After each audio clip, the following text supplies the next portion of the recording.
later. What's important to realize is that the specimen is going to wind up in the museum collection. So it's very important that you have good data, date and location, condition of the feathers. Weigh the bird here? Huh? How about weight? Weight's already weighed. Okay. So I used the largest scale down in the basement to weigh it before I came up here, so it's weighed. And it looks like you need a whole bunch of stuff, but you really don't. What type of bird is it? This is a Cooper's hawk. A small species of hawk, very common. When did you kill it? This morning. Okay. Just an hour upstairs. I shot it to class. Yeah, sure.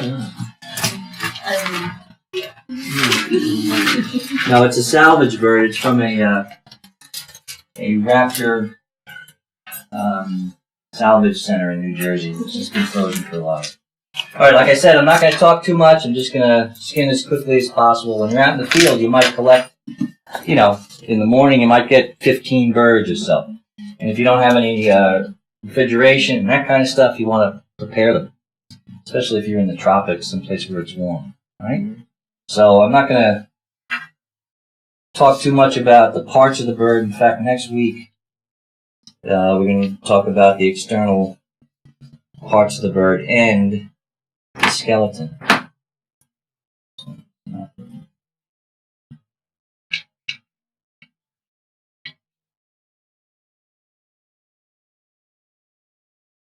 And you might infer what I'm doing here. What I'm doing is taking cotton, putting it in the mouth, and that's it. Stop. Go.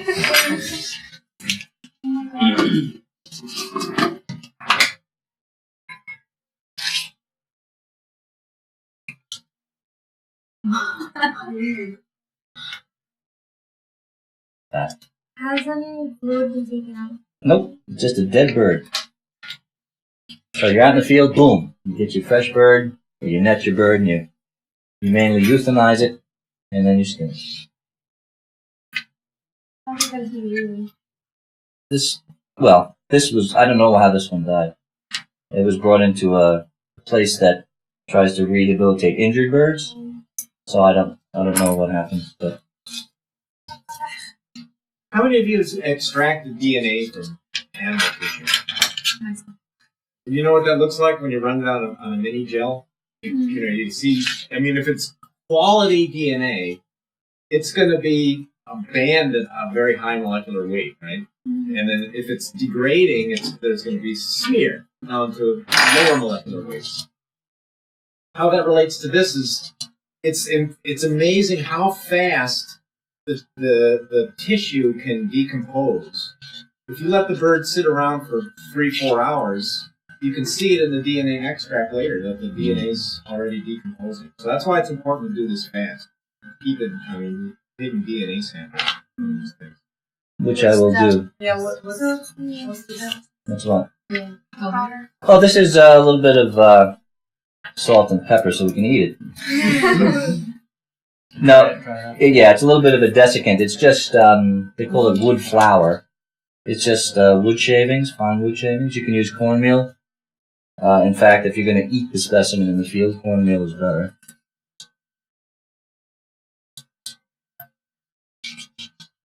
Sure, it's fat, yeah. Very fat. So, yeah. It was in great shape, except that it's dead. They're just rubbing it in. No, I'm pushing the body away from the skin, away from the body. Right? We're not going to eviscerate this thing. We're not taking out its internal organs. We're taking its skin. Yeah, it might be good if everybody took a really close look at it at this stage, right? So you can see. It's important to see what's skin and what's body. What do you mean by skin coming off? Well, yeah, here's skin. Right?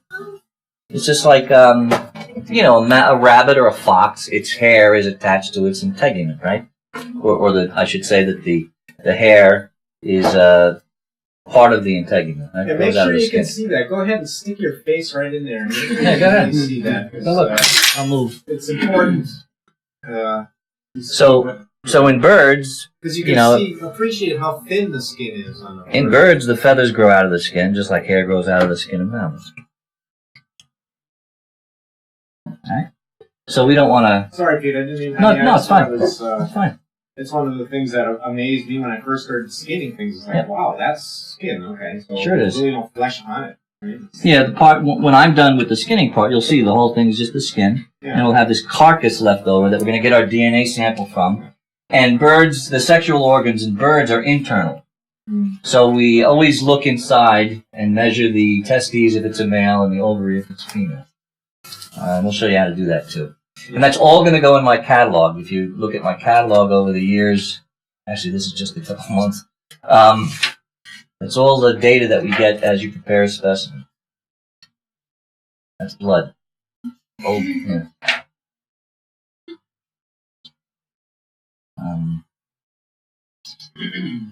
Like I said, you don't use too many cutting tools. You just use your fingers mostly. This is like a Purdue. It's fat like a Purdue oven roaster. Fat, it's not fun when the bird's fat. That has to be cleaned. Alright, so this is the leg. You'll notice as I go around the bird, there are a couple of spots where we're going to stop. The legs are going to stop you, so you have to take care of those. Then the tail is going to stop you from getting the skin off. And then the wings, and then the head.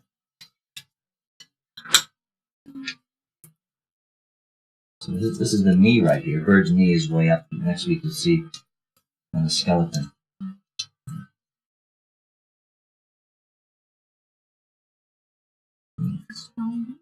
It is a strong bird. It's a hawk. A little hawk. Doesn't hurt. It's dead. The bird's dead.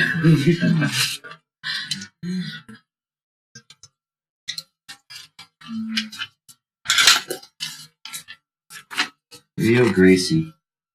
Like that. So I'm going to be using a lot more of this stuff to keep that grease from really staining the feathers and so on. You can clean birds up. You know, if you got a real bloody bird and you skin it, you can wash the whole thing and dry it and all that, but it's just another step and it takes a long time. It's nice when you have a nice clean skin. So. You said that some birds have the waterproof feathers. Yes. Is that the oil you're talking about? I'm sorry, is it what? Is that the oil that you're talking about? No, what I'm talking about here is the actual, the internal fat, the fat that's subcutaneous, and to some extent the visceral fat, you know, that can be part of the whole thing. So that's the leg, one leg turned inside out. See that?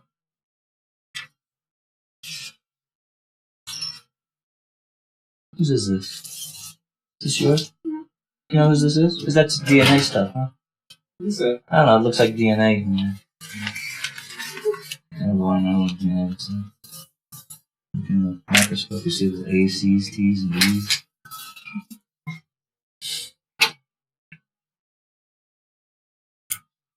Alright, so obviously you want to get the flesh off so it doesn't decompose, right? You don't have to just make little cuts. These muscles are sort of in bundles, right?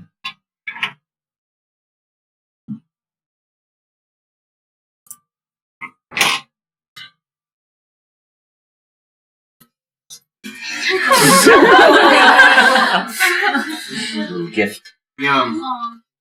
Tasty.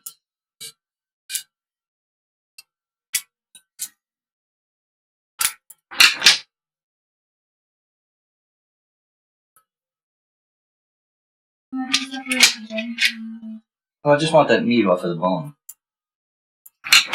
Alright? And that bone will be retained in the leg. Retain it? Or do you cut it For a off? hawk, yeah. For a hawk. You know, wrap it. On some of these really small passerine birds, like a warbler or something, you can actually take that out. It won't matter. Yeah. How about cleaning the middle of this thing? Because it's greasy. It's too small. I wouldn't worry about it. No. Well, if you feel like it. You got a tool for that? I just want to, I can just do this sort of thing real quick. I think the more grease we get off of this, the better. It's back to the meat. What Jeff will do is wrap the leg in cotton to sort of mimic that muscle. And the bone, the bone's got, see, it's got this greasy stuff in it, so. And you keep your work area kind of as dry as possible. So that's one leg that's been freed from the body. See that? Big long leg on these hawks. So they can reach out and grab something to eat. Alright? So, see that? So that's hollow. That's hollow. And birds bilaterally symmetrical, so you gotta do it on both sides. Everything you do has to be done on both sides. And you notice that I'm not really pulling or cutting that skin away. There's connective tissue that kind of holds it to the musculature. I'm really pushing it. Because the last thing you want to do is make a hole in the skin. I mean, if you do, it's not the end of the world. You can sew it up or you can cover it up. Birds are sort of forgiving with all these feathers. But it's better just not to have a hole you have to deal with. So I'm sort of working my way around the back of the bird, pushing on the skin. Take care of this next leg. Look how high up that knee is on this bird. Way, way up there. Alright? Look at that. And so I have to push it to be able to see it. Then I get all that grease that just makes life miserable.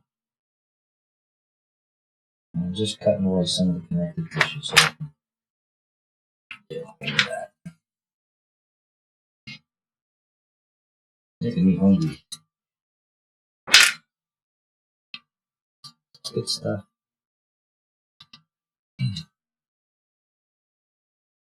You can see that these feathers on the edges are somewhat, they look oily, right? See, that's getting greasy? I don't like that. But that's just a problem.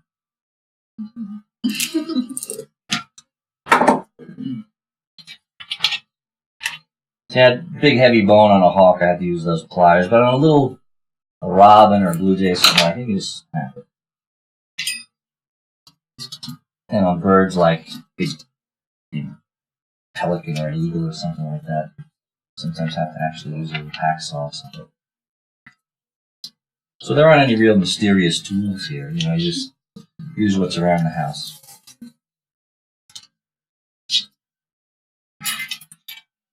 Are the eyes still? They are. You want them when I get them out? Yeah. Play with them.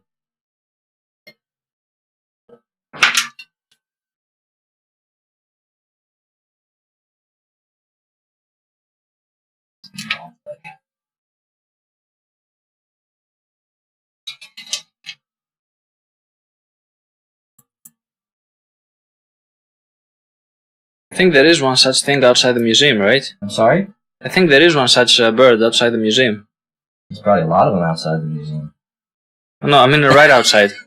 There are a lot of red-tailed hawks around the museum. This is a cuckoo's hawk, yeah. But they probably are around as well. Last time I came, it was on a Did you tree, see? right across the street. Yeah, that was probably a red-tail. They're very common around the museum. There's one that's kind of famous. Oh, pale male. You need a license to do this. I can't just walk outside, kill a pigeon, and skin it, right? You could go out, kill a pigeon and skin it. No license needed for pigeons. Oh, certain birds? Yeah, all the other birds, pretty much, the migratory birds, are all protected by law. You need collecting permits. Unless, you can get a hunting license and you can shoot ducks and geese and pheasants and things like that. Those are game birds. That's fine. Keep your work area neat.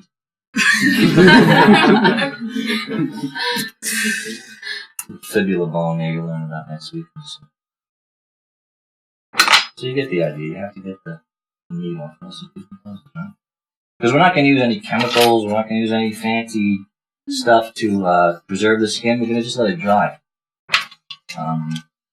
In the old days, when they used real good stuff, you could put powdered arsenic in there, which worked very well. to kill bacteria to keep insects away. No, why don't they use them now? Because everybody goes apeshit about, arsenic. Meanwhile, it's the best thing in the world. If I could, I'd use it. You can't use anything that works anymore. So, if you look at old specimens in our collection, the ones that were prepared during the arsenic days, no insect damage, nothing like that. But occasionally, if you get an insect infestation in the collection, the ones that are just like this dried, they just get eaten, totally destroyed. And one of the reasons we show you how to do this, and unfortunately we can't have you do your own, but you get a sense of it's no small matter to prepare specimens. This can't be mechanized. It can only be passed down, we're probably never going to have a time when there's a machine where you throw a dead Cooper's hawk in one end and you get a nice steady skin at the other end. It's always going to have to be by hand. My grandson already knows how to do it. So. How old is he? 14. Crack shot and a good bird skin. Yes. Alright. So every once in a while you pick your bird up and fluff it out a little bit. Now the next thing that's going to keep us from getting the skin around is this tail. So now I'm going to skin down towards the tail. I'm going to separate the little bones that keep it attached. Alright.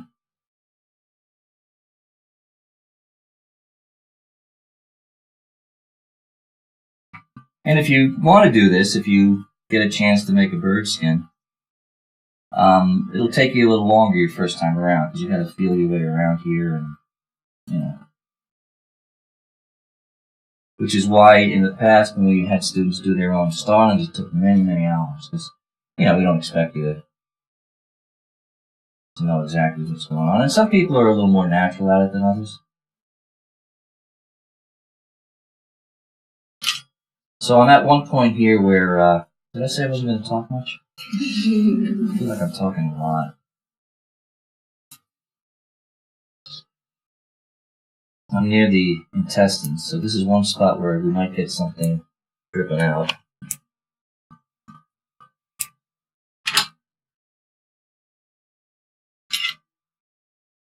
Yeah. So that's the body cavity, where stuff might come out. So I just put a little cotton there to keep things clean. Doesn't always work. So just skinning. Pushing the skin. Where these legs came off, there's a little bit of skin attached. Can you kind of see what I'm doing here? Just like peeling an orange. An orange that has feathers like a hawk.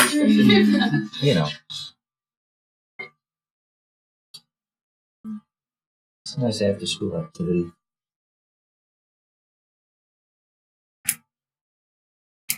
So there's a few bones, these caudal vertebrae. Remember when we were talking about avian evolution and the skeleton a little bit? There are a few little bones. They're fused together. Yeah, exactly. Well, they're mostly fused. These ones on the end actually move around. They're called free caudal vertebrae. And that's where the tail grows out of. So you have to separate it from the body. See that? Watch. Yummy. A lot of fat, Jeffrey. Yes. Alright. So you can get an idea of where we are. See that? So now I'm going to skin right down the back of this bird.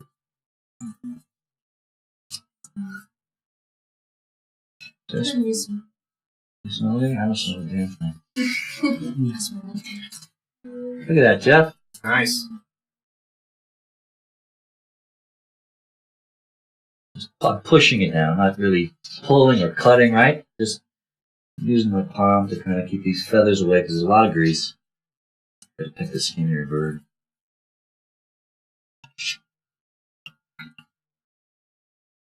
Have you ever had a vegetarian? Oh well. There it goes. You know how many times I've seen an apple peeled and a cucumber peeled? I think, Yeah. it offends me.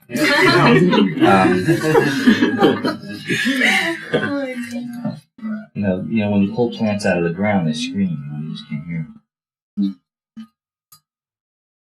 Now, not everybody does this. I'm just skimming a little bit with a blade away from the skin because I want to make a hole in the skin, just so some of that connective tissue, pulls away. The skin drops a little bit. You have to usually remove it. Can I cut right through the humerus? Or Sure. You don't care? It's going to be your next, because he's going to do the next part. So I want to make sure. Whatever's easy for you. I think cutting it through would be easier. So I'm in the forelimbs, right? I'm at the forelimbs rather. So arm, wing. So you see how that's just skinning? We're going to skin all the way down over the head. So you're going to turn this inside out. So here's a big humerus bone. Covered with muscle. Here on this. What do you call it? What's the one? So.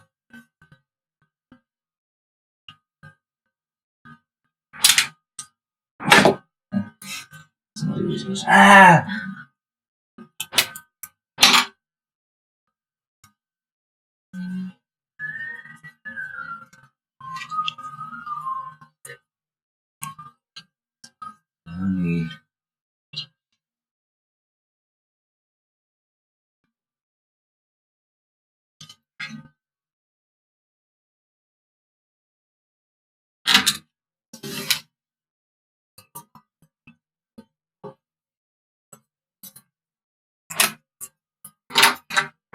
Alright, so we got most of the carcass. Alright, see that? So the skin is still over the head.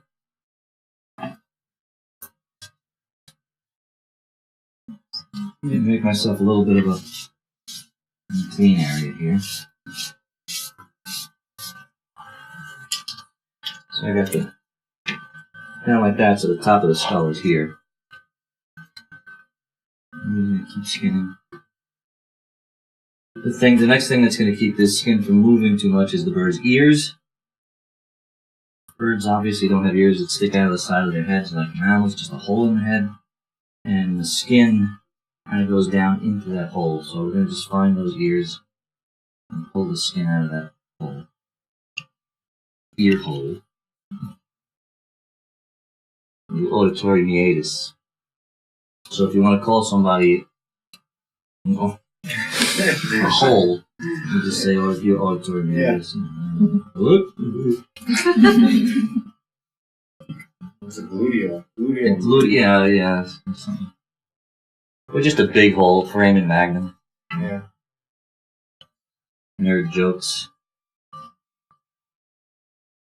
Hey. Alright, so you see I'm the back of the skull here? See that, Amber? You like that? Look at that. Yummy. I'm just pushing. I don't want to make any holes. I didn't find any injuries or anything. Probably did from Probably choked on food, huh? It's like so fat. It's probably what's going to happen to me. Yeah. Pushing over the skull. I don't see any hematoma. Well, a little bit of blood between the bones of the skull. Probably hit a window or something.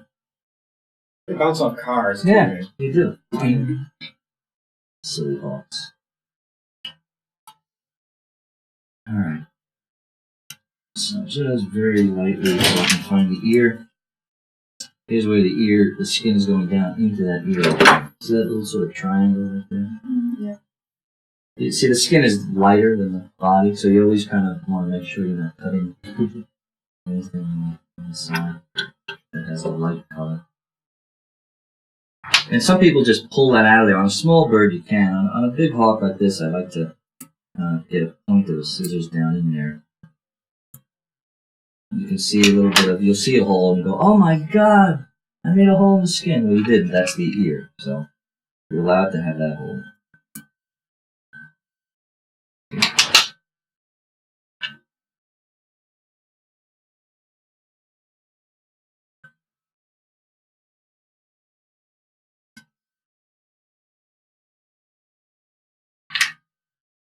And then I can see the eye already here on this side.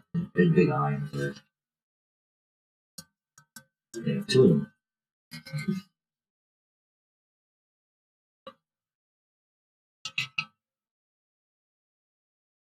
Oh, it's just fat all over it.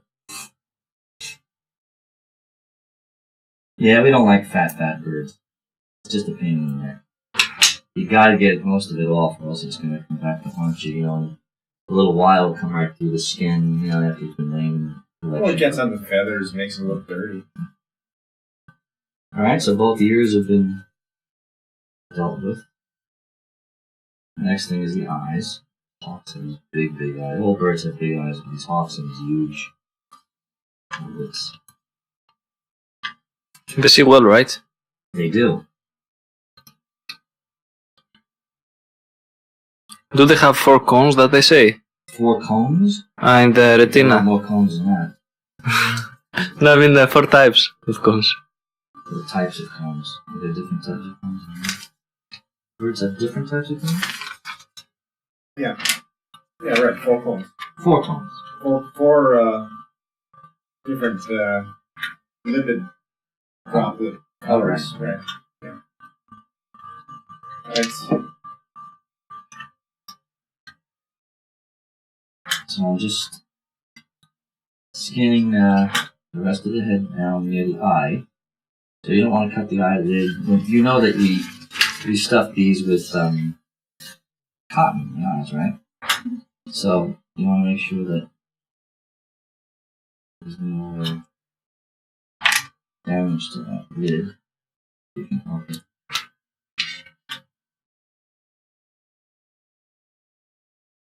And hawks, especially these accipiters, they have a bone sticking way out over the top of the eye, called the supraorbital process. See it right there? That's what gives the hawk that mean look. Right? Sort of like a sun visor, maybe keeps the sun out of the bird's eyes while it's hunting. Like the Neanderthal or something, right? Like Neanderthals, yeah, like a guy I saw in the train today. He had some real supraorbital processes, I'm saying. First I thought he was an eagle. Just a guy. So that you can see the eye, the hawk eye, I'll show you. In the orbit. Right. Yeah. The other side, and then we're pretty much moving along quite nicely.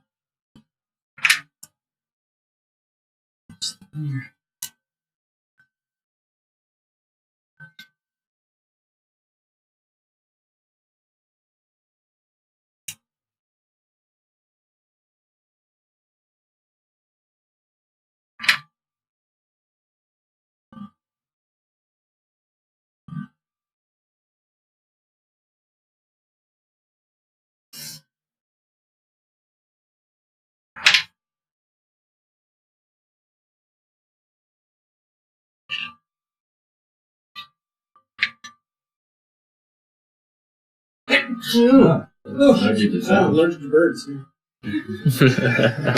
We can tell. Alright, so here's our carcass, bird body, and there's our inside out skin. And I have more to clean up on the skin before I hand it off to Jeff to stuff.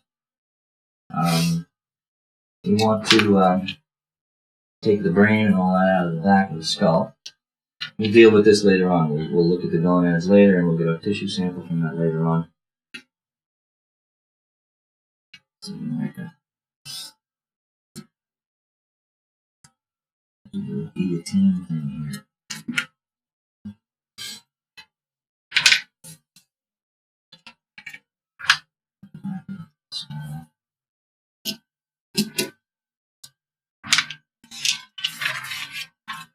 That's kind of a thick skull.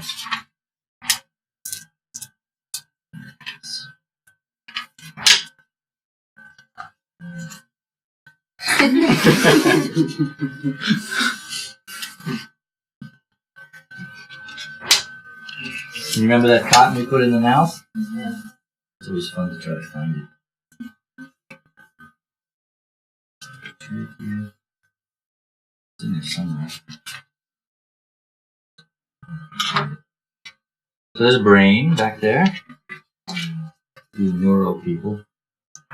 That's the brain.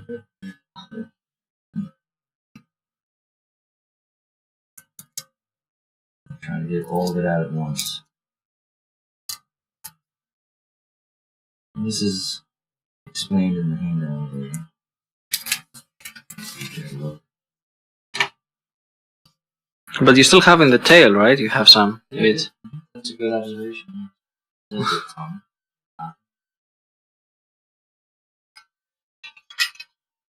Yeah, well, I still have to clean up the skin. I gotta skin the wings, I gotta skin the tail.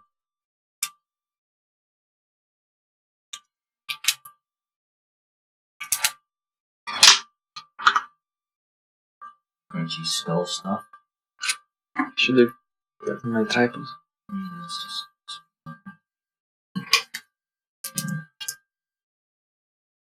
It doesn't always come out.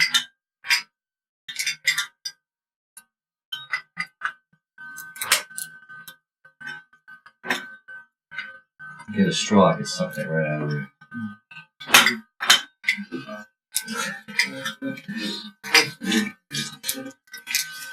Oh, look! That's a big chunk of stuff.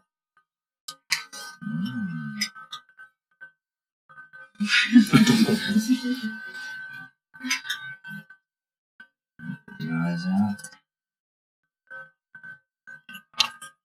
Can't keep the eyes in there. Did the eyes.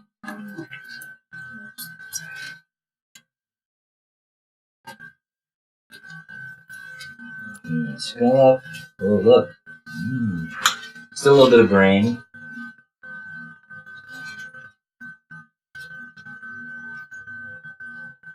Also cerebrum here.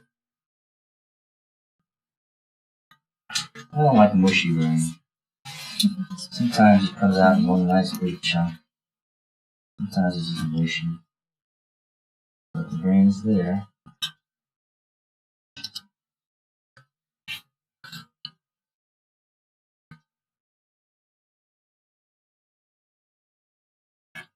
Chunk of bone right there in the middle.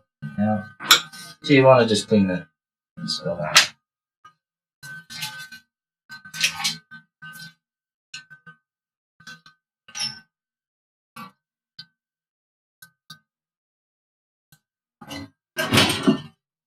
How much do they sell this for? So what? Such things. You can't buy them. Good business. Yeah, 300 grand. What? Oh, to do taxidermy? Skin like that? Well, can't legally get one. No, but I mean, if, let's say you were a taxidermist Yeah. and you did a duck. Yeah, that's $300. 300, right? And you could probably do it in a day. Oh, sure. So, Yeah. you'd have to be a good business. Yeah, but what you'd probably do is kind of do a little assembly line thing. You'd skin a bunch of ducks and then... Yeah, then. Sell them outside the museum, maybe. What's that? Maybe sell them outside the museum. Well, not the... I mean, He's gonna come to class today with this screen. no, I used to do it. I used to do it a little bit as... I'm not a veteran, he has permission. we used to do a little bit of taxidermy.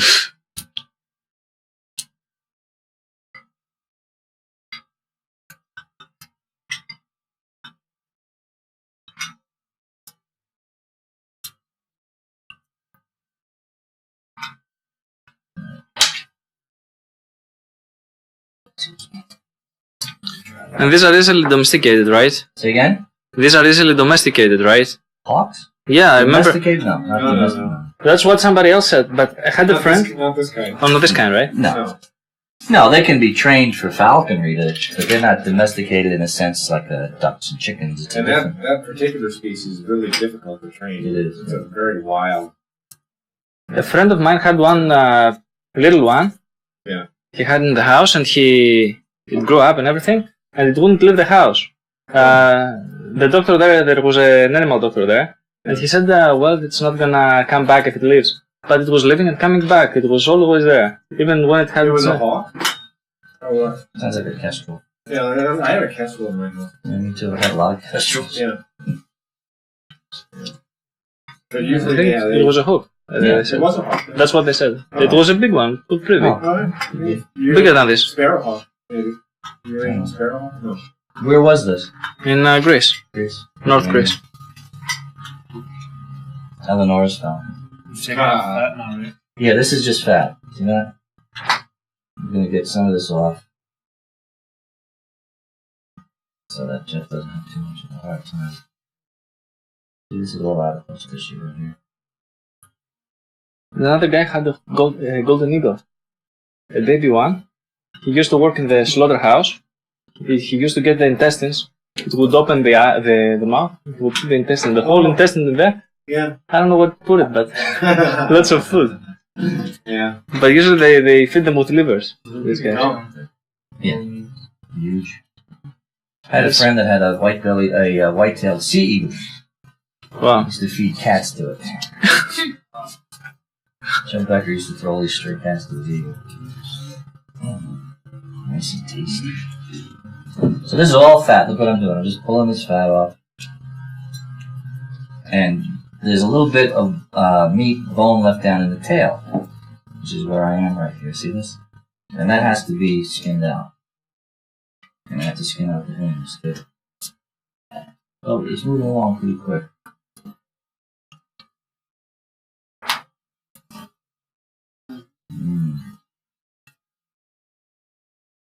I need some meat. This is making me hungry.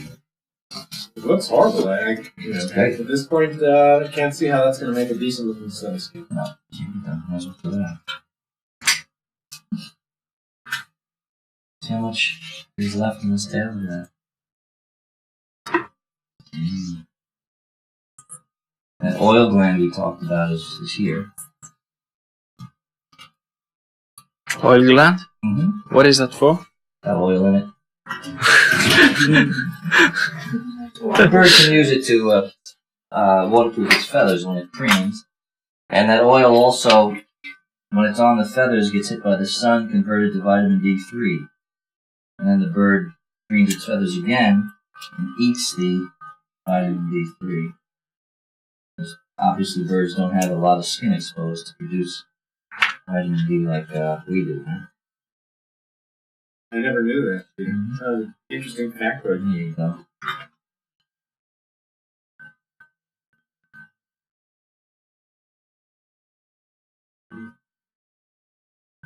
So I'm just skinning down this. Gotta be careful, you don't want to cut into the skin, it's pretty close. So there's like some bones in there, those last vertebral bones that you want to get out of there. So you can see we have like a V here.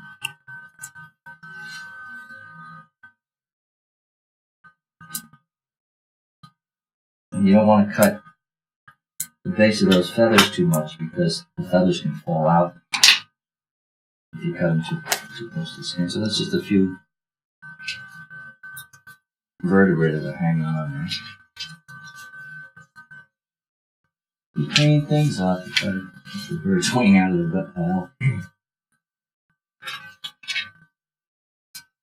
Last summer, I watched Jeff skin a turkey. You know how big a turkey is? I mean, huge. A turkey. Domesticated turkey, No, right? a wild turkey he shot. Big male. That he shot either that morning or the morning before, I forget. We went out and shot it. And it was huge. That thing weighed 20 pounds. Easy, right?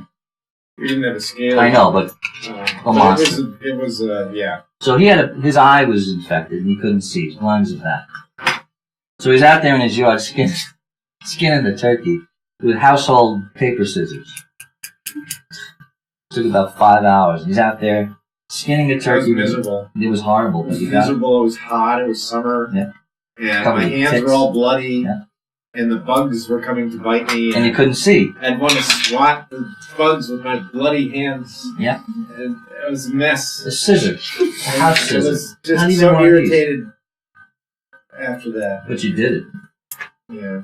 Not nice. No. You did. Oh, yeah, it came out beautiful. Yeah. So you see, these are the base of the big tail feathers. Right here. It's not meat, that's tail feather. So you don't want to get rid of some underneath, but you don't want to get into those.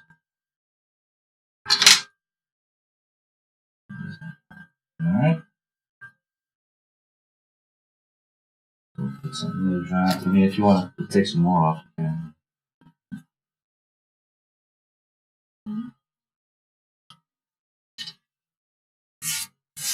See that? Alright, so now I'm going to just skin out the wings and then I'm going to hand it over, I guess. Is that right, Jeff? Sure. Ordinarily, as I said, the person would just continue on. But there's a lot of meat in the wings, so that those have to be skinned. And the way you do that is you turn the wing inside out. You want me to just keep everything except, take everything except the ulna out? What do you want? Any way you want to do it. Want me to keep the humerus? Sometimes I'd leave the humerus in if it's a really big bird. I like to tie them together. If you take them out, that's fine. It's not that big a bird. You still have the ulna, right? I mean, I just kind of take this big chunk of the humerus off. You can take the whole humerus off if you want.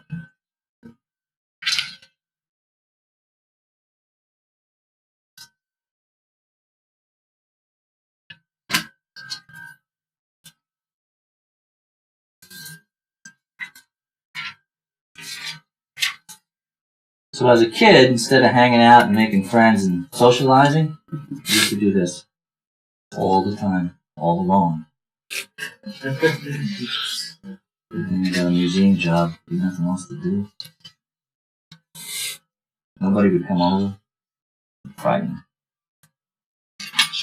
Weird Captain O's at the end. It's because you were asking them for 5 cents to come and see your. I had a little garage museum. That's right. That's pretty scary. Yep.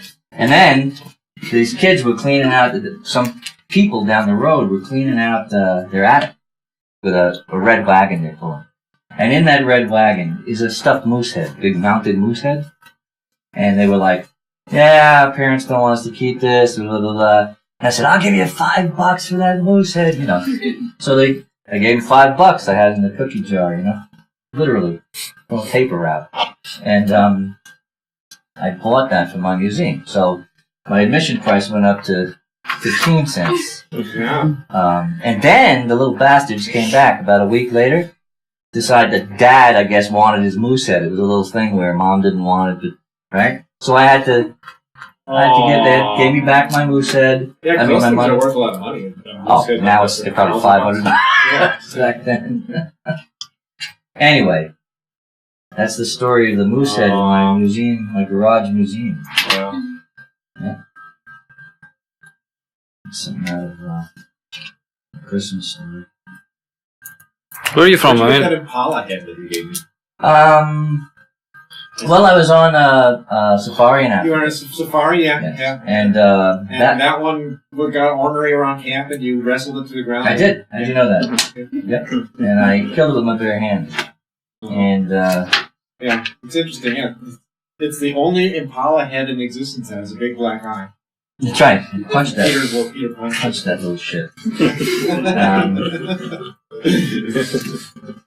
No, that's another garage clean out. Is that The Rosenthal's. Yeah. Yeah, no, yeah. It's a good one. Some friend of yours Yeah. collected that, or Yeah. whatever. See, that's what I gave Jeff as a present. A mounted Impala head. That's what we do. Yeah. Okay. Nice ulna there.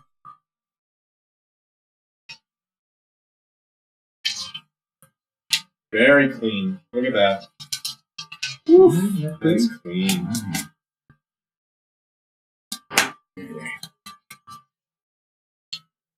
That. One more. We're in the home stretch here. Aren't you fascinated, kitties? Huh? It is kind of weird. Right? I mean, Ever see anything like this before? No, of course not. We're professionals. it's not really biology. Sure it is. It's art. So, well, sometimes there's a fine line. Yeah. How many of you like to draw and sketch? Come on, put your hands up, put them up. Right? Those hands in hand. Yeah. It's good to have field sketchbooks and things like that. Yeah. That's part of the appeal of biology, I guess. This kind of Close to art. biology. Yeah. I mean, how are you going to do anything artistic with DNA? Microscope slides. DNA. Yeah.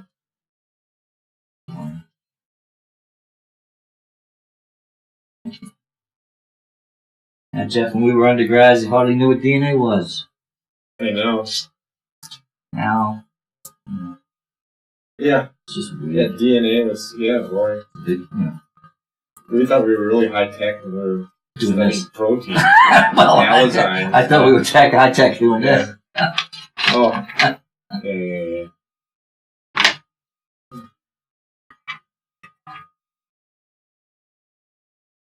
So we have a friend upstate who's a professional taxidermist who, during deer season, gets in a bunch of deer heads and bear and stuff like that. He makes a living like that. And there's another one in New Jersey who, very, very good taxidermist. So people still get their trophies mounted. Yeah, it can be a good living. You know, this friend of ours upstate has a really nice big house with a piece of land and his own shop and new cars, and he travels all the time to Africa hunting and makes a good living. He does. He's ugly as all get out. Yeah. He's even more depressed than me. He's probably the only person in the world more depressed than me. Well, when you're around all that death. Yeah, I guess. Yeah. Now this is fun. I just feel like a 12-year-old kid again doing this. And all my friends are here. Want to sell me a moose head?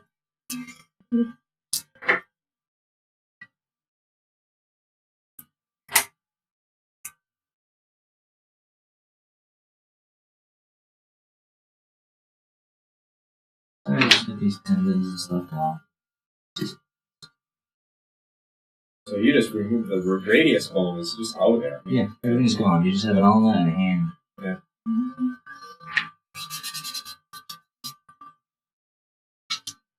Alright, so that's basically a clean skin. Now, in some smaller passerine birds, like a blue jay or something, it doesn't even take that long if you know what you're doing and you've gotten quick. Yeah, bigger birds just take a little more time.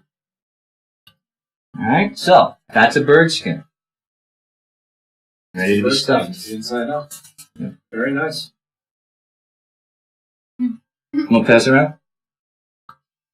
Yeah, hold it up by the head. Come on, I need to clean up a little bit. Balls or whatever. This is very long fiber cotton. We got some samples from different companies and like this. Look at how nice this comes off in these gossamer layers like this. Good for this kind of work. Long fiber. Long fiber. Okay, so what's happening now, of course, is this skin's already drying out, right? So it's sitting here drying out, especially like around the eye holes and things like this. So if you're a taxidermist, probably what you're usually like, every skin you do, even if it's a bird, you completely soak the thing down and make it wet. But we don't do that to save time.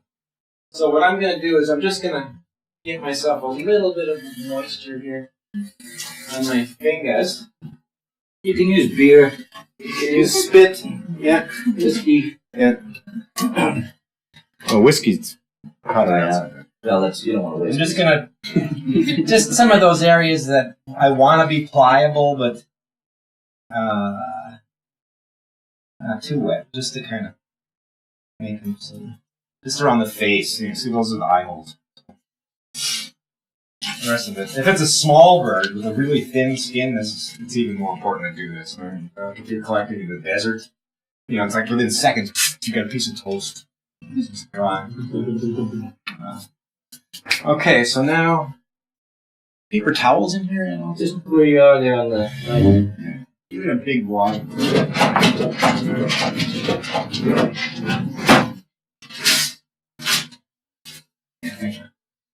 Okay. So the first thing is we want to get the skin right side out as quickly as possible. And there are different ways to do the eyes, but I like to do the eyes at this stage. Just fill in the holes there, the orbits, with pseudo eyes made of cotton. And you want to make some nice little spheres like this. Let's make sure they're the right size.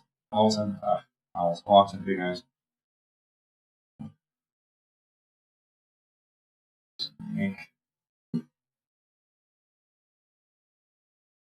an eye. Nice and firm, tight. Look at this. This even has like a little optic nerve on it.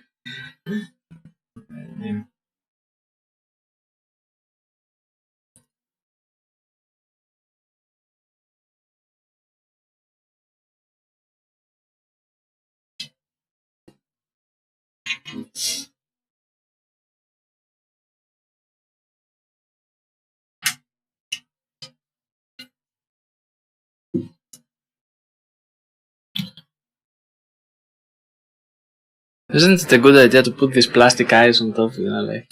Well, if you're going to make a life mount, like a taxidermist, you get these high-quality glass eyes. And at this point, what a taxidermist would do is fill those orbits with some material like clay that you could set those eyes in. And then turn the skin right side out and then play around with it and get it right. Okay, so there's the eyes are in there, and my hands were nice and clean, so I can go turn the eye cotton into a greasy pink color from having dirty hands.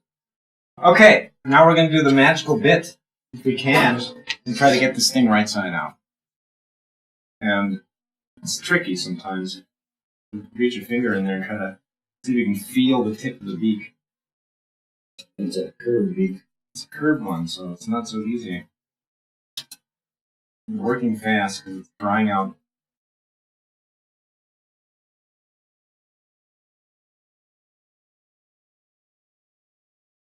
Okay, so I feel the sharp tip of the upper mandible there on my fingertip. And, oops, I lost it.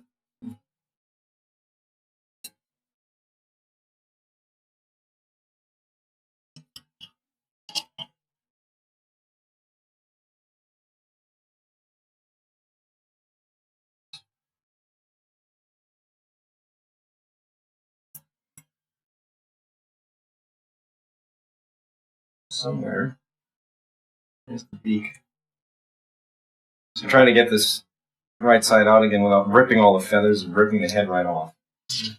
Which I have done. Especially when it gets dry, you know. It's dry. Dry. There's some woodpeckers with skinny head. Yeah. Yeah.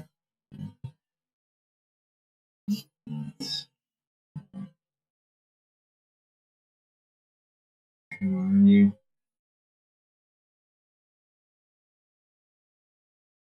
This part's not easy.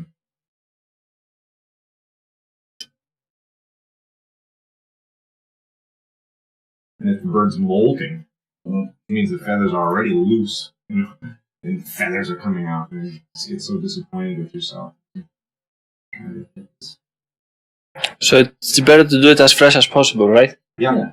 Yeah, because it's drying out.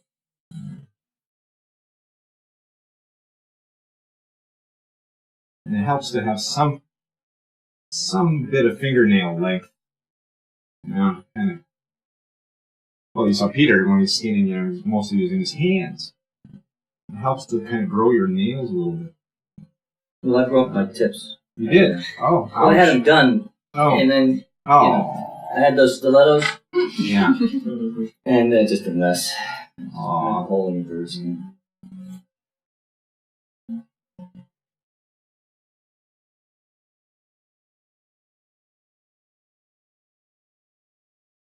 I see a beak. There it's coming.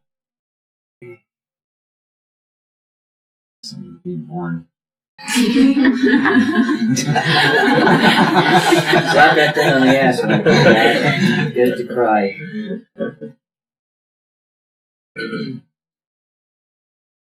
If you punctured an eyeball while you were skinning, usually then you get real disappointment. It's like the first time you see the face again, and it's like all full of blood or something. Oh, what are you going to do then? The fluid's oozing out or not. No. Which, when you shoot birds, you get a certain amount, of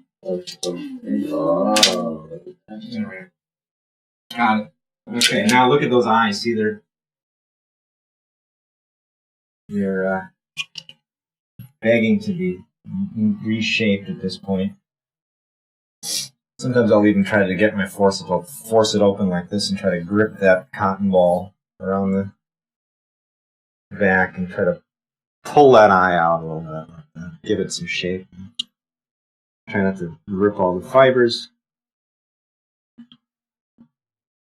clean. Look at that. Nice. It's pretty nice. Yeah. Nice and clean, Peter. Yeah. And the other guy.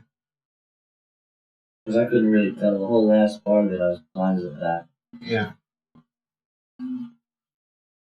Now I soiled that eyeball a little bit. There's some bloody looking. I'm gonna just tuck that under. George Sutton's rolling in his grave. That doesn't mean anything to anyone. No, not even me. That's something. Talking to yourself. Sutton was a good bird skinner back before now. If there was the slightest discoloration on that icon, Yeah. do it again. Yeah, do it again. Yes. Okay, now a big bird like that, these wings are real floppy, and it's important to do something about that. And one thing that's possible to do is if the humeri were left in there, you could tie them together to each other. But in this case, the humeri are gone. So we're going to do another thing. If you look at the base of the wing, I'm going to turn this wing back inside out again. Try to find that bone. What is that?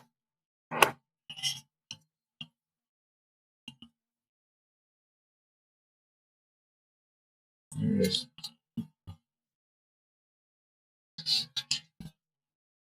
Okay. One of the things you'll notice when you skin a bird is that the feathers aren't really distributed evenly across the skin. They actually grow out of these tracts. And you can see where the tracts are when you turn the skin inside out. Like when you see sort of like these lines like this. Or like look along here. That's where bunches of feathers all kind of emerge in a row. And we're going to use that to our advantage when we're stuffing this thing. So there's a tract of feathers right here called a humeral tract. That means I got.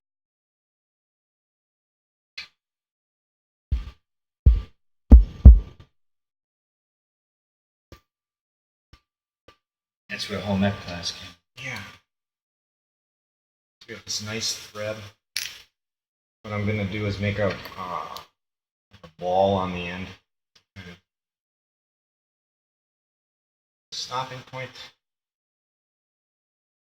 Doesn't have to be a tight knot.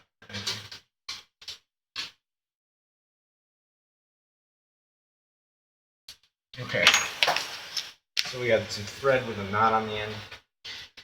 And there's just a certain place along this humeral tract, and you can see this here. I'm going to go right in the middle of it, like this. And you can imagine on the other side there's bunches of feathers. I'm going to stick this coming through this way on this side. And same thing on the other side. So we know where we are here. So there's the tract. Here's a piece of meat that Peter didn't get off. Yummy. You know, it's funny. One of the biggest problems that we're having now, we're trying to get DNA out of really old skins, like the ones we're using for the class, 100 years old. You can get DNA out of any meat that's left in the skin, but then the skinners take such great pains to remove every little bit. I know. So, what do? You might as well just leave some in there, huh?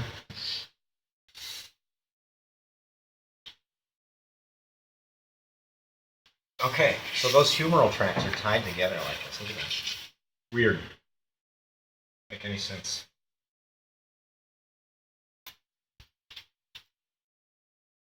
Not on the other end.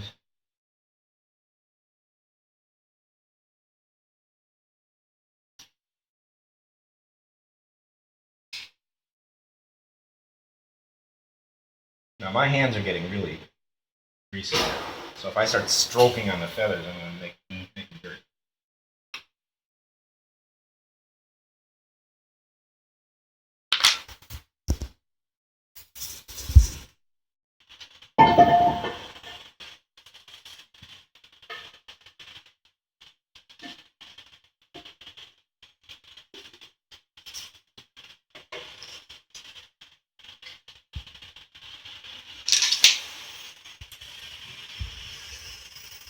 Okay, so that's one way to handle the wings. Just tie the humeral feather tracts together, and you can see what that kind of does. At this point, this kind of keeps those wings at least sort of in toward the body. Because you don't want a study skin where the wings are sticking out, just not sturdy. The wings could fall off in time. Okay, wings, eyes, not much more to do in terms of securing it. We'll just put a body in it now. And I didn't whittle a point on it. you didn't? No. No.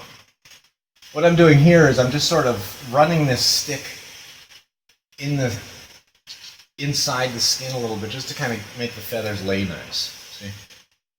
Kind of, that skin gets wrinkled up, and you don't want those wrinkles to be in it while it's drying. So. And it's good to kind of keep it stretched a little bit. You know, as it dries, it's drying now, it's shrinking. So, kind of get it ready for stuff. Okay, so we're going to put this stick is going to be its main structural support, and we want to have that just the right length. So let's lay this skin about, the tail's going to be up about like there, and the neck is going to be about that long. So You gonna fill the legs, Jeff? yes. So the stick should probably be right about there, about that long. You're And gonna got a knife? I have one over Look there. at that. There's a no. That big, yeah, it's a plier that you can cut it, and then you can, Oh, right? And then maybe you can get a point out of it. yeah.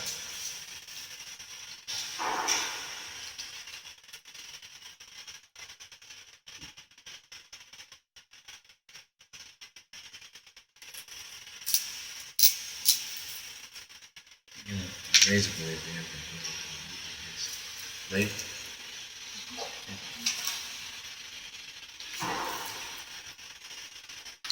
Yeah, good. So we're going to have a point on one end, and that'll be inserted into the upper mandible. And the rest of it will go down, and we'll hopefully the end of the stick will butt right against the tailbones of that are left in there.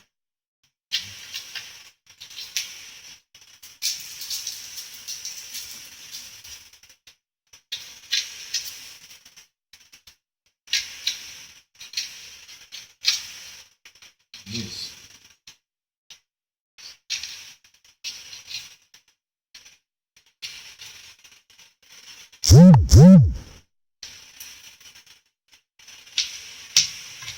If you're out in the woods, you can improvise. You run out of those, you find a nice straight twig. Stuff like that. Some of those skins that you work with that are old, they're filled with grass, you know. Yeah, it's interesting to Field see workers, people you know. used. Ran out of cotton. Stuff a bunch of grass in there. Not the wet grass, right? I mean the one from that you give the horses, right? Yeah, something like dried. Which is dried out. Something dried, yeah. Like a Spanish moss that hangs Yeah, on trees. seen that, yeah, seen Spanish moss in there. Not necessarily the best thing in the world because when it plugs in, Now, not every bird's going to need this, but this kind of bird, hawk, that uses its legs for its living, is going to have more muscular legs. Like a little passerine bird, you wouldn't stuff the legs on it. I mean, you see, this is the tibia tarsus, and I'm just going to add a little bit of cotton on there to kind of make that more lifelike, because there was quite a bit of meat on there. Maybe that's enough. Just turn that. Just to kind of give it some shape there.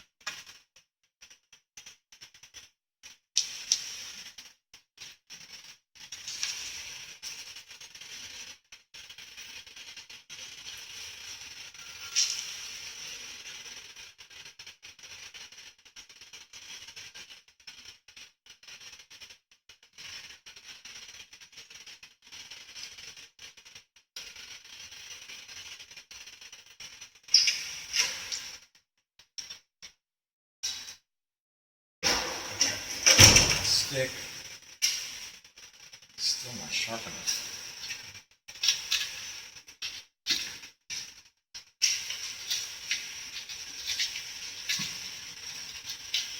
So all those skins that you look at and all the skins that are in the museum, somebody spent some time putting it up, you know, it's not.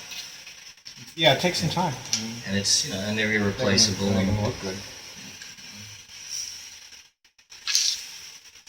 Okay, I'm just going to put it in from this way.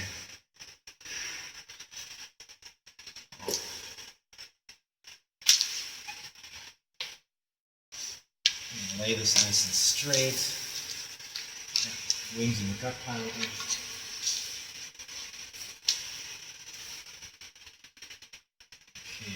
you want that new vertebral column to go straight down the back. And I'm going to push that through all those nasal bones in the head. They're still in there. You want to make sure that you don't get the skin tucked.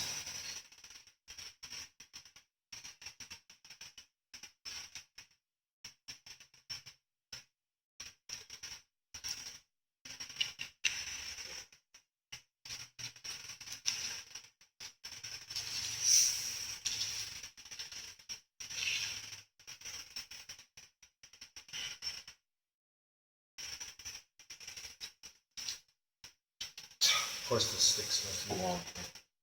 Just going to take a little more of that off. Okay.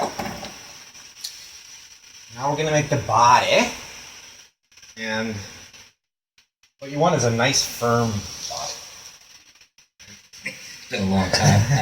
Yeah, probably 18.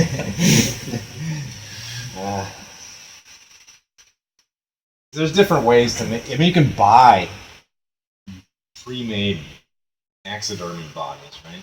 For game birds and such, but for most Well, another small reason, birds, another you reason gotta make your to own get body. those artificial bodies, if they're for these mounts, the taxidermists use, you're going to run wires through the legs and through the wings, and you can't push wires through. Yeah, the wire just poke that right into the polyurethane body, and and that makes it so easy. This is the old-fashioned study skin way. Start with a pretty strong. I want to be able to pull on that with like a snake of cotton. I'm using my pants. Yeah, I still don't know how you do that. I can't. I do it a different way. You do it a different Yeah, way. I try it that way. I just can't make it work. I should just practice more. So there's a. See, it's kind of pointy on one end and looser on the other end. This is going to be where the body is. So I'm going to start making that into a body now. So, and that's the neck. So, and I know it seems like a long neck, but there's a reason for that. I'm going to explain it. Let's see. Take some nice. To get the body firm, you can't just grab one wad of cotton. You kind of got to do it in layers. Just gonna tightly, get this built up into a body.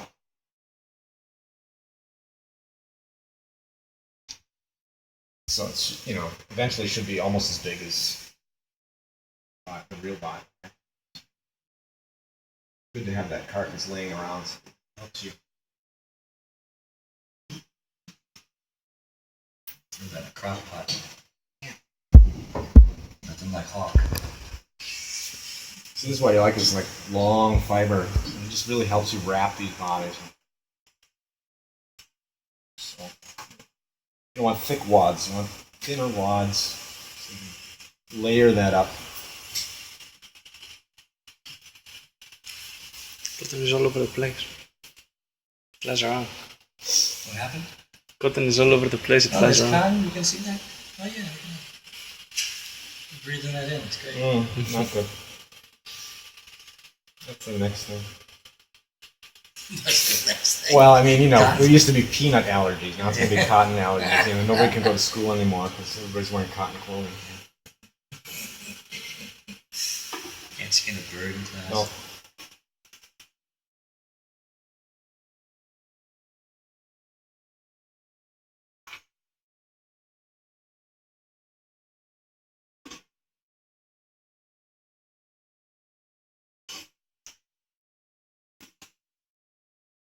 But it's time-consuming business.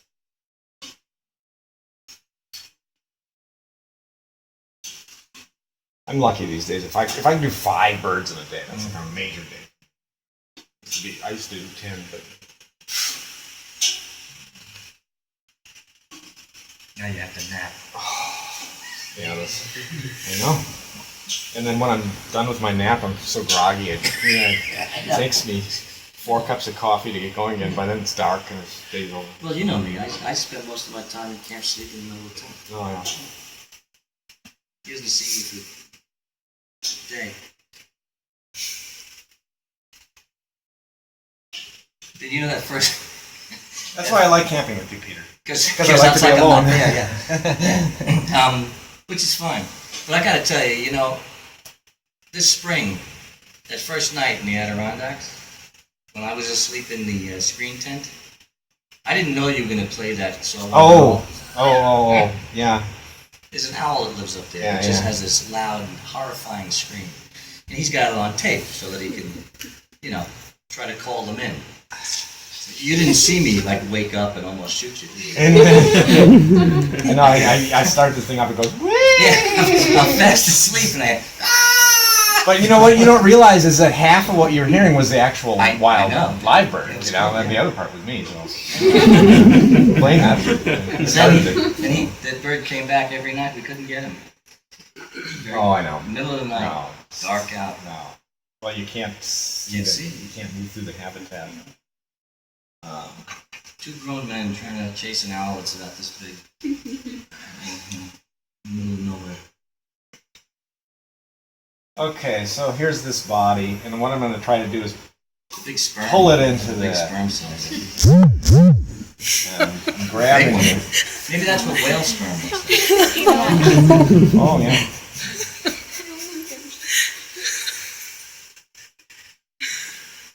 Whale sperm's microscopic too. Oh, my stick, of course, is not securely in there.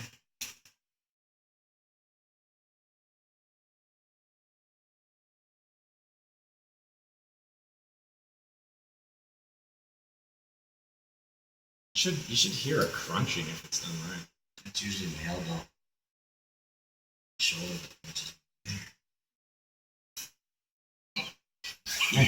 You don't hear any crunching when you do that. There's a medical term, it's called crepitus. Oh, tell me about that. You mention that every time you hear me get up. I do.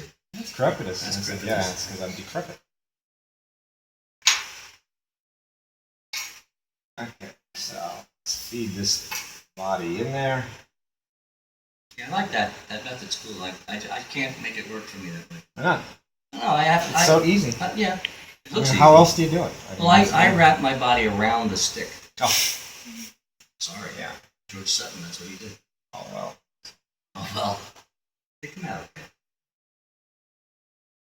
Okay, so let's get this skin over this body. Around. Ooh, look, nice pocket. Yeah, I See? did that for Nice Greg. pocket. You're welcome. Still got meat in it. Took as much out as I could. Oh, this looks pretty, Jeff. Getting there. You can sort of see how it's shaping up, folks. You see that? Get that breast skin over the body there.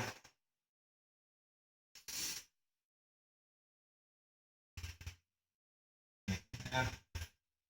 It actually is quite a nice pastime. You got a summer afternoon and a bunch of dead birds. I mean, if you happen to.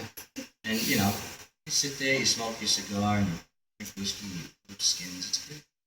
Well, you can't drink whiskey while you're doing it. No. Smoke dope. Well, I'm more of a drinker. You're more of a...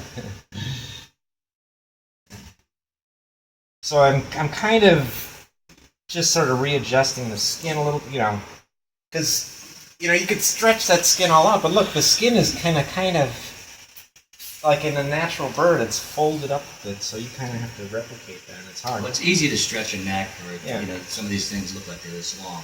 No, but that's not natural. It takes too much room on a tray. I mean, one of the mistakes I used to make early on was making the neck too long.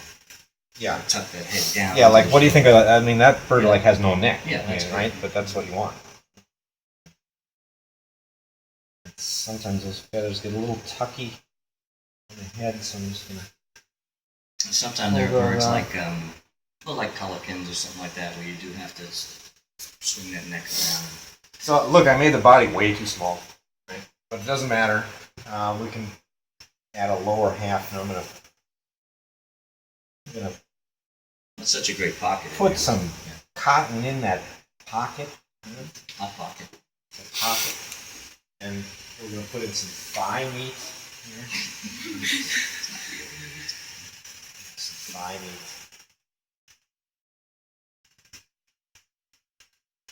There's some cotton nobody wants to do anything else with, so I'm just gonna stuff it in. Did you guessing female or male? But I think it's a smallish female. Maybe an average female. Find out when we open it up. Yeah, I think it's a female. I don't know. I just Most have this likely. feeling it's a female. Probably. But these I've Coopers- seen males this big though. Yeah, there's a lot of overlap in that.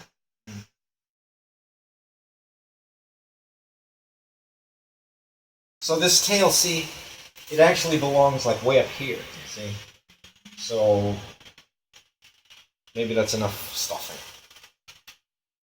Now, what happened to our thread? Threaded needle. That's actually lost in the grass.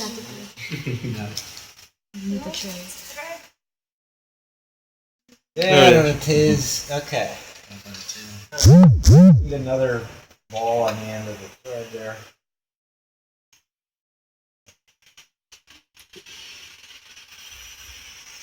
So next semester we'll use that study skin for the hawks.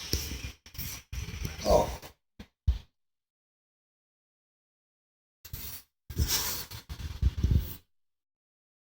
It's going to be a little catalog for the collection.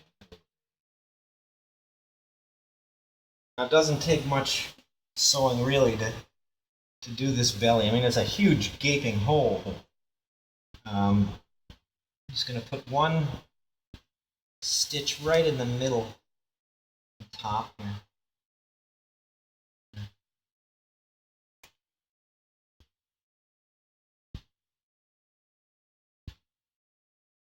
Gives you a little control over how that's going to lie. And then maybe give it another stitch right about here. Sort of zigzag down to the tail. So. And just a few. You might think that you need to sew it up real tight like a baseball, No, thread. because it's going to dry the way you lay it. So the sewing isn't that big a deal. It's just to kind of, really, it's to kind of keep the tail from ever falling off. Yeah. But there It's are tied on there are forever. people, and certainly in the past, in some old manuals, that they don't even sew them up.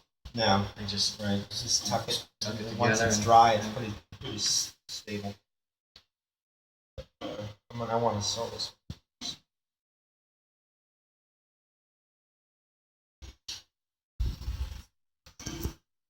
Now you don't want to go too far over and capture a feather track with your needle and avoid it, because that makes them lay funny. So I'm just going to sort of start tightening that up from the top down. And put one nice final one. Did you find some poo-poo? You found caca? Right through the anus here, or nearabouts. What's that? How do they call it scata for the birds too? Never heard bird crap called scat. No, I don't think so. no, They're called something else, yeah, I guess. no. What is Called it? poop. Yeah, so technical term. Yeah, but Sometimes the vulgar term shit.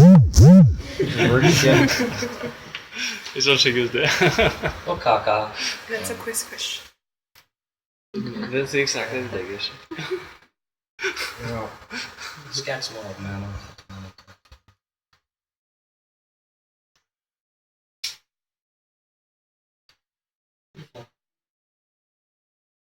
How's that tail looking? Still a little far down. Let's put another knot on the end there.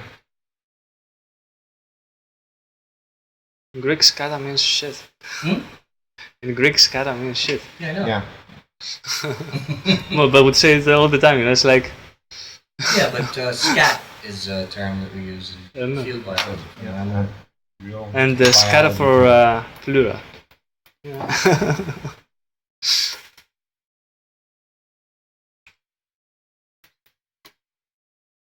I had a professor, he said he used to taste them from the birds. He was with the polar bears up in Canada somewhere, you know, all the way north. And It'd be rocky, but Yeah. rocky up there chasing goose shit. Yeah, sure. Why not?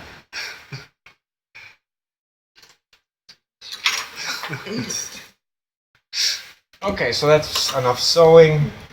Now is the final, actually could be the most time-consuming part, is just primping this thing up till it looks good, right? And making sure all the feathers are laying right and everything else. And it's kind of hard to do. I mean, there's one thing is you don't want it to be too dry, because then you can't move anything around, but then if it's too wet, everything you try to adjust just goes back. So you want just this right stage of sort of turgidity. And tie these legs together. Right here. It's a good shape.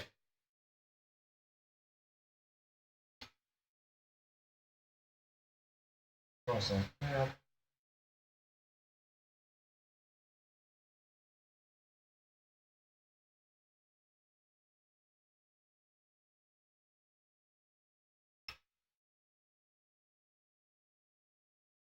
So if you just left the bird like this, it would stay. So we don't want to finish this up. Let's get this. And then cut this neck off. You want the bill to stay closed too. It's preferable to have a closed beak on your specimen. Different ways to keep it closed. One way is to tie it shut.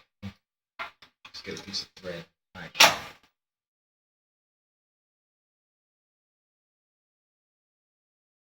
You can just run a piece of thread right through the nostrils on a lot of birds. Just got a piece of thread through there. And you just can get this to stay on there. Now some birds have rounded beaks. It's really hard to get any thread to stay on there and keep the mouth closed. Let's see.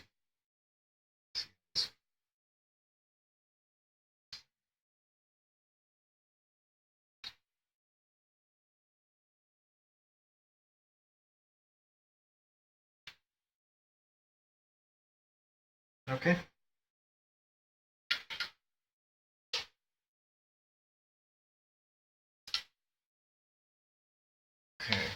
So there's the primping stage, which we're doing, just kind of get this halfway right.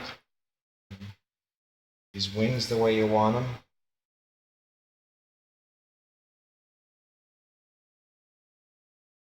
At least I like to have those shoulder blades way in there like that.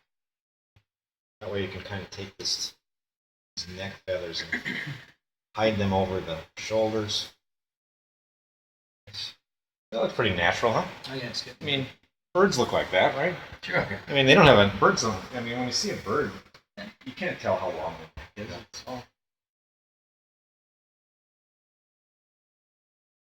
Sometimes too, I like to just kind of take some of these breast feathers and get them outside like that.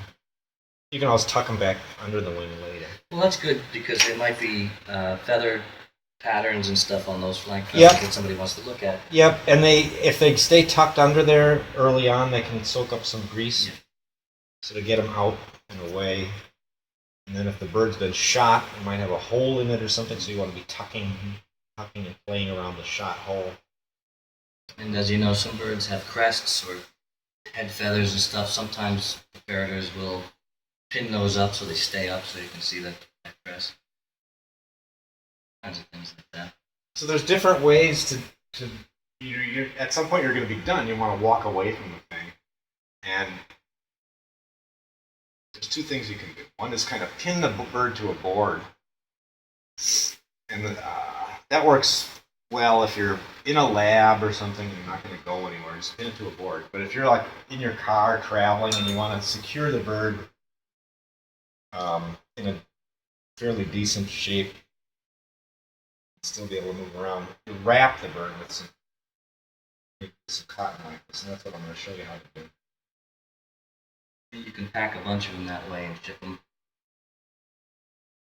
And it doesn't look like this thin piece of cotton, which you can basically see through, is going to really be able to do much. But this is what I'm going to wrap it in. It's going to make a little hole for the beak here. Lay this over.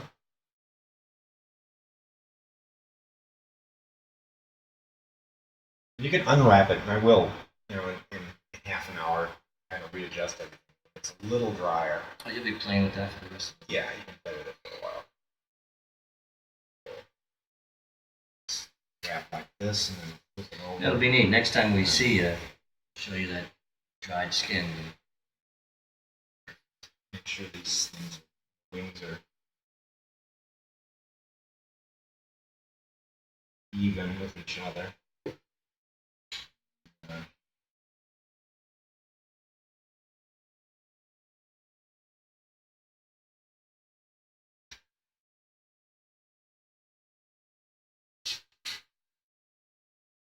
Take a few strands of this, wrap it around. Should be strong enough. Kind of hold. See, it's holding the wings in. That's basically the goal. And the tail's going to stay the way you're. Well, actually, usually when the tail's drying, these feathers going to start moving in. Spread that tail nice. Give it a good shape. That's good. Come back in a little while. Play with it some more until it's even prettier. Right? That's done. Yeah. Yeah. Yeah, hey. I don't think anybody's ever applauded before. Yeah, I know. I just had to do two more quick things. Yeah. We're going to sex it and get a little Oh, right. DNA. So, that'll be fun. So let me just do that. That doesn't take very long. Yeah.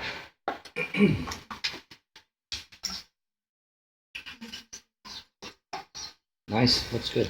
Are we gonna do a lesson alright. about the sex of the birds? We're going to do a whole bird reproductive system. But tonight I'm just going to look inside. Nice. Okay. So that's a bird skin. And, oh, yeah, the